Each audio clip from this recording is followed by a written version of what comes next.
Hello everybody, this is Frankie Day, Frankie Day Models. Okay, this is the final reveal for the Whirlybird group build. This is my first entry for the Whirlybird group build, and the host of the Whirlybird group build. I'd like to be able to thank you very much for letting me give you a group build, sir, and I will add another to it. And as you can see, this is the final reveal of the chopper. I'll bring it a little close to the screen so you can see what's going on. The next build will show you this for the Whirlybird group build. I believe Charlie Mack built one of these. I think he painted his in the color of yellow. 1957 HUT Marcus, El Toro, Texas. Using the Marines to use them. And the one I'm going to use is going to be an Army Mule, the UH-25A, 1955. That'd be actually that'd be post Korea. And so here's the liveries right here to choose from.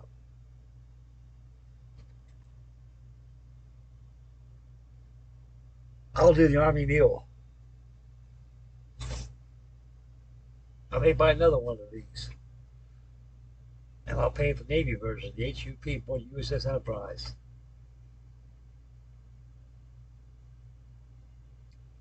Okay, now let's get to the H-21. Get involved with this when I start the build.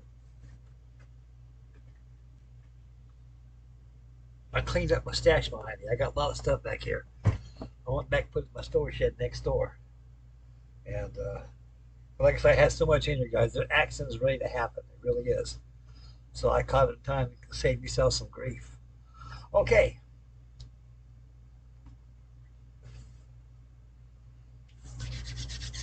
Back to the H-21. Okay, right here, this is the Vietnam version. This is the CH-21 Shawnee. Here shows close-up view right here. I painted all the drab. I thought they were green, but they were, after the war, they were green. Real dark green color. This is a regular dark olive drab. And what I've done on the dark olive drab is I had a black wash on it. When that dried, I went ahead and added a white wash to it. And I applied it on here. That way I'll be able to weather it out a little bit, because these things were kind of weathered out a little bit from the hot sun up here in Vietnam. We got about 130-degree temperature out there all day long. It's olive drab and blues. They fade up pretty much. All paints do. The kit is somewhat difficult to build. I would not recommend this kit to a novice because of clarity of the instructions. The fit of parts are pretty excellent. They went together pretty well, no problems, no fit issues at all. There's no alignment pins on this on the fuselage sections of this chopper. So you got to be very careful right there. Like I say, you got to make sure they're made up perfectly, and you apply a little glue to it, whatever glue you want to use, and just work a little bit of time, baby steps, as you go at the top, turn around and do the bottom. When that dries, get a good sanding, buff it out, prime paint.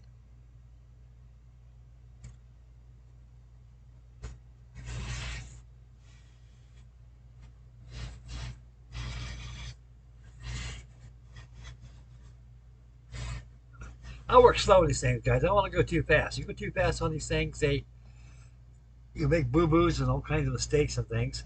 You don't want to go there. You want to take your time. Get your money's worth. This thing cost me a little over $60. I'm going to make sure I'll get my money's worth. You get your money's worth, these things, slow down and build them.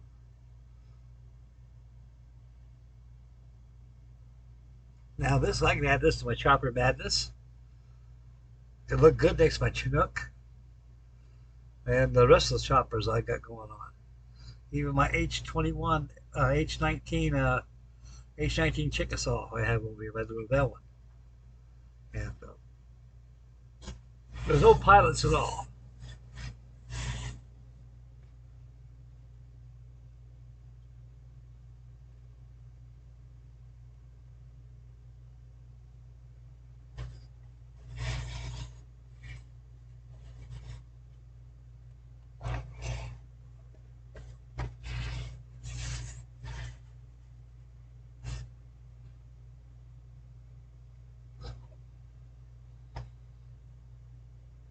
All weathers at the bottom too and everything.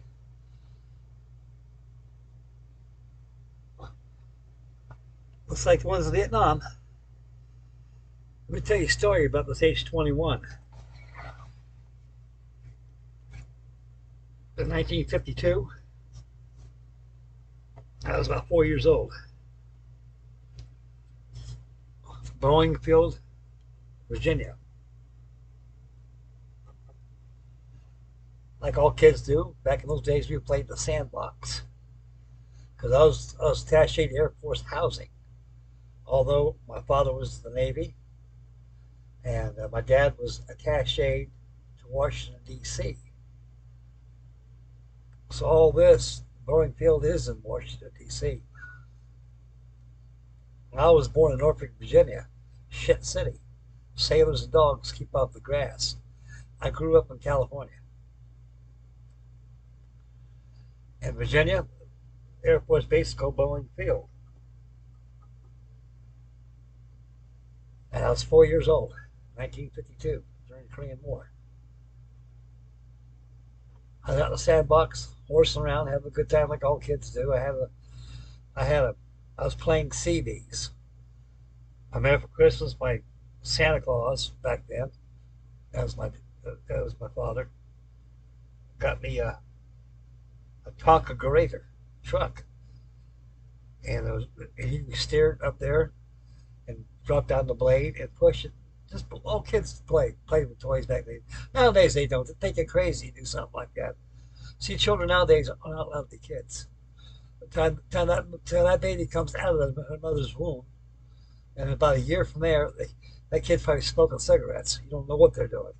But to make a long story short, like all kids back in my generation, we used imagination and we played with toys. I played in the sandbox with that grater. All I hear a sound I've never heard before in my life.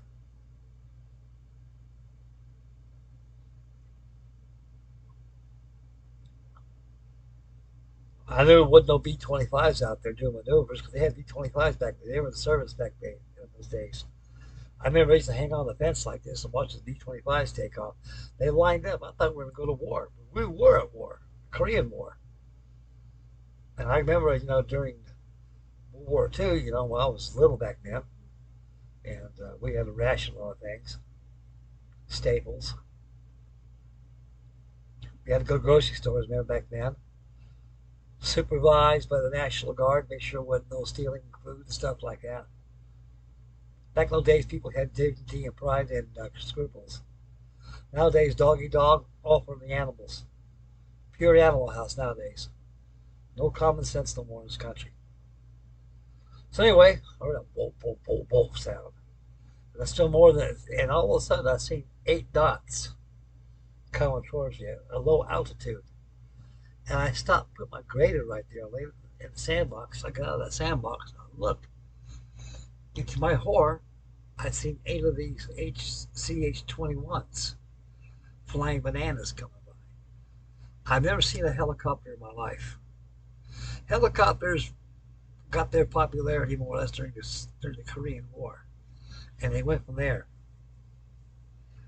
I seen B-17s fly, B-24s, B-25s, 86 Texans, B-51 Mustangs, Corsairs flying. All World War II aircraft I seen back in my days, I seen flying in the sky, and also on the bases where I was stationed at, where my dad was stationed at. As I lived there. When I seen the H-21 come towards me, I was scared half to death. I never ran so fast in my life. I grabbed my mother's legs. I hit my mother said, Frank, what's the matter with you? Monsters, Mom. There's monsters out here. She says, monsters? What do you mean monsters? Big flying monsters coming out. I've never seen it before in my life. And they also hear them over the house. And when we look out the window, she goes, man, those are helicopters, Frank. Helicopters. I never heard of the helicopter before. They look like big old, like this. You see something comes at you like that you never seen before, it scares the hell out of you. It does. It scared me. Well, overcome my fears, knowing it's a helicopter, with no monster eat me up. And I've never seen a helicopter before in my life. That was my first time I seen a helicopter. And my father came home and he said, "You mean tell me you've never seen a helicopter before, son?" I said, "Dad, I don't know what they were. I was scared to death, Bob." I mean, I was crying too. I was really scared. Ain't no shame in crying. I was 4 years old. I never seen anything like that in my life. And actually, the H-21 was probably the first helicopter ever used, next to the H-19. And at the time too, Miyazaki was making no Sikorsky. They made the Dragon, no, the Dragonfly. I think it was that U1. I think it was Dragonfly. That's what it was. Yeah, you see most of them in science fiction movies. But anyway, that was my first time I seen one of these. I seen a lot of those in Vietnam. As a matter of fact, 1950s, the Flying Banana was the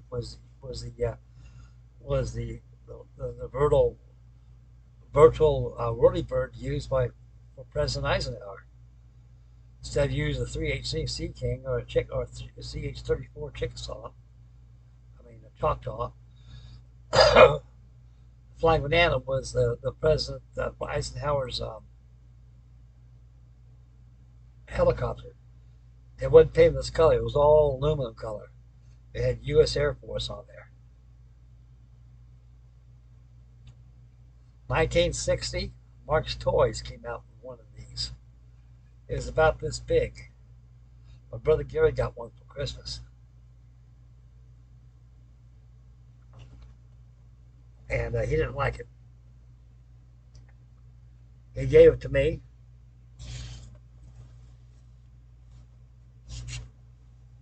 And I still got it too. It's by Mark's Toys. It's a big old, it's about this big, about this long, and about that wide. It's pretty well authentically detailed, except the undercarriage. It's clumsy, it's toyish. It's a toy. The rotors work. You push a button and it lowers a hoist. So you can pick up something. And my brother wasn't too much. My brother Gary, he wasn't too much into aircraft like that. He had it for about a couple of weeks for Christmas, and he said, "Hey, Frank, you want?"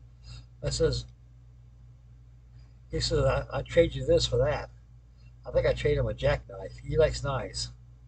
I had a jackknife I got when I was in the Cub Scouts, and a Cub Scout knife I had. And he liked knives because he liked to whittle all the time. So I asked my mother and father would be okay because I don't want to go ahead and have my mom and dad say, that's Gary's toy. He got that for Christmas. What are you playing with it? My parents were pretty observant of us kids back then. Made sure we had our own toys, made sure we played with our own stuff. And or some during the war, when Christmas came along, I was the only child at then. So I had I had it made pretty good. So anyway, I got one of these. It's a big Mark's job. It runs on four D-size batteries. And it actually is pretty thick looking, except the wheels. They're toyish. Because it's made to, like old toys. It's a toy. But it's good clickers out of nowadays. I'll get to go over there and bring that thing out and show it to you guys one of these days. I may just do that. But anyway, this is the final reveal for the hobby model. 1/48 scale, CH-21 Flying Banana, a Shawnee, or a Workhorse. Whatever name fits you, whatever you want to call it. And there's another one, two 148 scale kits that are out there. One of them aren't. You gotta. That's the old Aurora one, and I got that. I built that. I got that in my storage, and also Cavalry makes one. Now I built the 172nd scale Cavalry one, H-21. I think I built that about 4 years ago, 3 or 4 years ago, and I think it was for Chopper Madness series I had on there. It came out real nice. It was very, very beautiful. I like the way it came out. I like this too. I look at it, reminds me of Vietnam. The 25th Infantry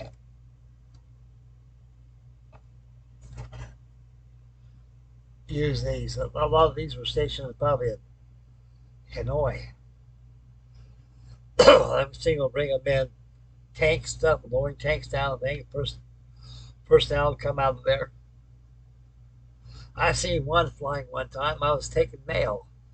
My ship, the USS Oxford GTR-1, we pulled an anti-Vietnam, and we unloaded some mail, and I was Mike Boat coxswain. An LCVP I was on. Had twin screws and twin throttles.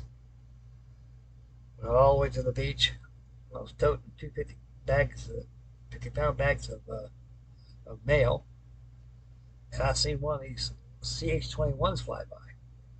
All of a sudden, I see two little dots come out of it. They're guys. Like, oh my God. When I seen that, I thought, oh my God, two guys came out of that thing. No shoot. I said, oh boy. And then landed. And I ran over there. I guess they had a gunnery sergeant that came out of the door. This door here slides this way. And they came out. And I said, hey, Gunny. He looked at me and he goes, what are you doing, Squiddly? And I says, hey, you lost a couple of guys. Oh, those guys are in the VA. I mean, Charlie, he goes, yeah. So what happened? I said, well, the thing was, we're trying to interrogate them.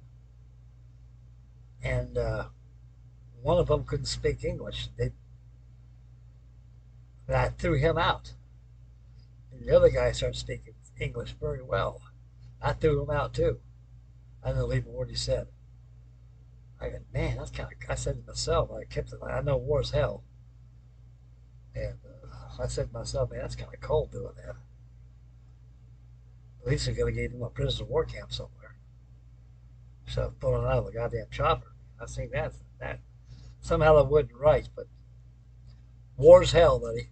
War is hell. There's no rules to war. We go to war like I did, like my dad did, and a lot of servicemen that went to war. They can tell you the same thing I tell you. All these war stories. And believe you me, they are imprinted in your mind the rest of your life. You'll never forget them. Subconsciously back your mind while you're sleeping. At night, have a good rest, a good Vietnam dream will come up. It happens to me all the time.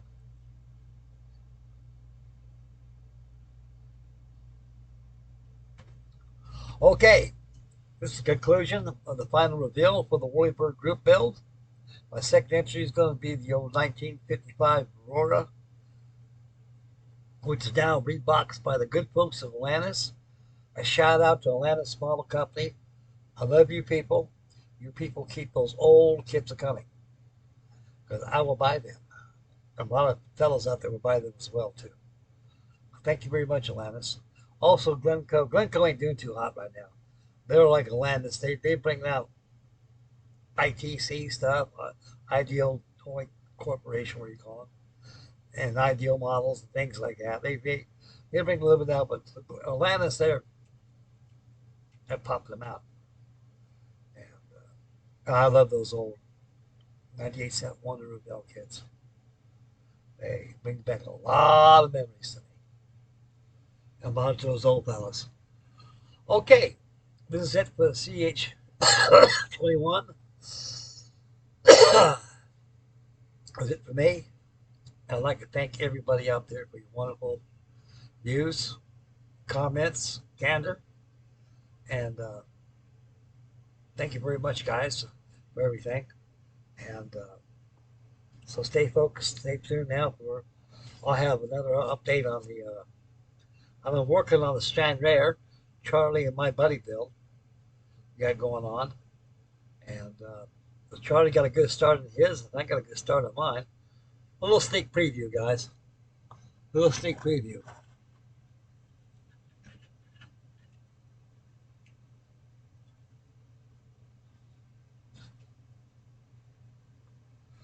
Got interior all painted in there.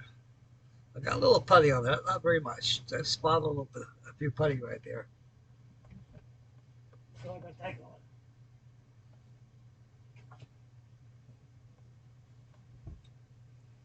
I also got the two wings here. I got them together.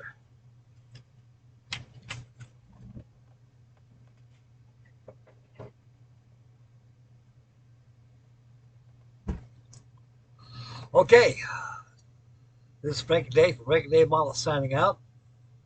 Make mama happy, take care of little ones, stay focused when you drive, spend wisely, beware of your surroundings. Get kit crazy like Mr. Stu Avery says at Stewart's Models. And get yourself a good kit, or bring one out of the off the bench and start working on one. Get yourself your favorite beverage, whatever there is. Because they'll probably have a live action coming up this week. I don't know what I'm going to be bringing out, but it'll be live action. I think about popping out a vacuum form kit. That'll kind of spark your interest a little bit. Okay, I'm out of here, guys. Once again, thank you very much for your views and everything. And stay posted for the update on the Strand Rare for Charlie, Max, Buddy Build. And also, I'll have another video by this week. I'll be getting started on that Army Mule at HUP. Okay, this is Frankie Day from Frankie Day Model signing out. Catch you guys on the next video. God bless you all. And please be safe out there. Take care of yourselves. Take care of your babies and yourself. And enjoy life, because life is short. God bless you all. This is Frankie Day from Frankie Day Model signing out.